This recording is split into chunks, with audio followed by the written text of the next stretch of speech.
Dans la vidéo précédente, je vous rendais compte de ce que l'ensemble des personnels communaux avaient réalisé. Dans cette dernière vidéo, je veux également rendre compte de tout ce qui a été fait à l'extérieur.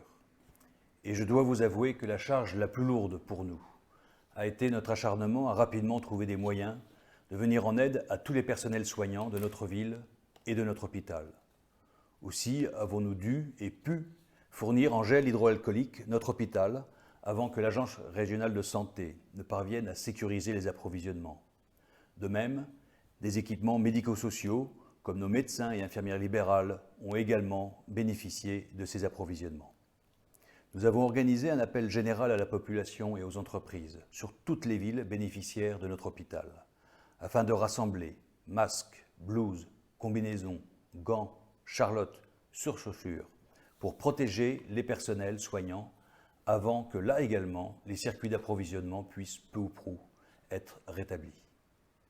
Ce fut un très bel élan de solidarité et de générosité de tous ces particuliers, de toutes ces entreprises qui ont mis leur stock de matériel à disposition des personnels soignants de nos hôpitaux.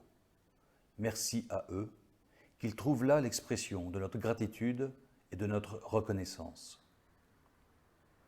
Pourtant, malgré tout cela, un problème n'a pu être résolu: le manque de surblouses de protection.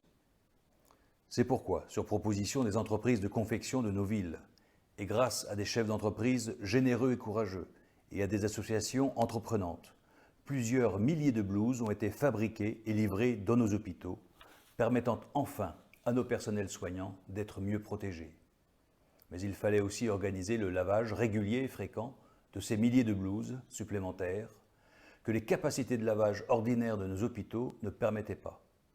C'est pourquoi avons-nous pris la décision d'installer temporairement une laverie industrielle dans le gymnase Maurice Baquet, où de nombreux Montfermeillois bénévoles se relaient pour laver, sécher, plier tous les jours des centaines de blouses en respectant un strict protocole d'hygiène et de sécurité.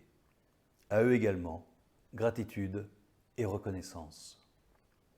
Qu'il me soit permis de remercier celles et ceux qui ont pris avec beaucoup de courage et de dignité tous les risques pour soigner au mieux tous les malades qui ont afflué sur nos hôpitaux. Au-delà de ce courage et de cette dignité, et passé la période où nos médecins et scientifiques cherchaient les meilleurs médicaments à utiliser, je veux remercier notre hôpital d'avoir choisi les meilleures prises en charge médicamenteuses connues à ce jour. Sans cela, le bilan, hélas, aurait été bien plus lourd. Merci à vous. Une dernière initiative d'envergure a très tôt été prise: organiser à domicile la fabrication de masques en tissu.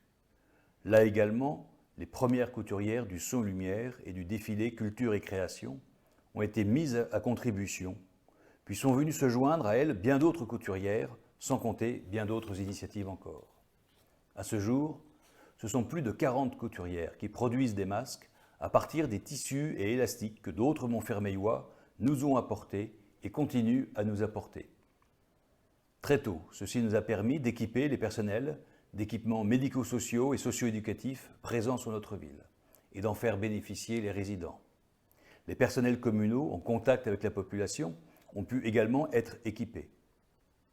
La ville de Montfermeil et le territoire Grand Paris Grand Est ont par ailleurs procédé aussi à des commandes de masques en tissu lavables afin que nous puissions, dans les meilleurs délais, en disposer durablement pour tout le monde, c'est-à-dire avant le 11 mai prochain. Ce sera l'objet d'une autre communication quant au moment et à la manière de distribuer aux Montfermeillois tous ces masques.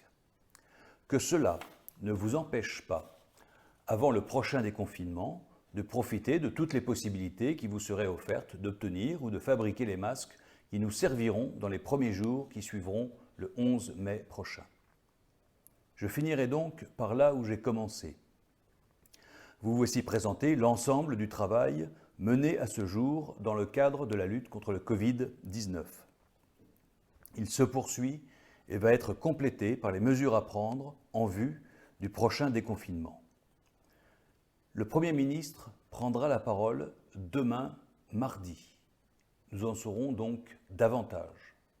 Pour nous, élus locaux, nous attendrons que le préfet de la Seine-Saint-Denis revienne vers nous très rapidement pour nous indiquer les mesures à prendre afin d'organiser ce déconfinement. Je vous demande, en attendant que tout cela soit connu, un peu de patience, le temps que nous puissions vous communiquer avec certitude ce qu'il conviendra de faire à partir du 11 mai.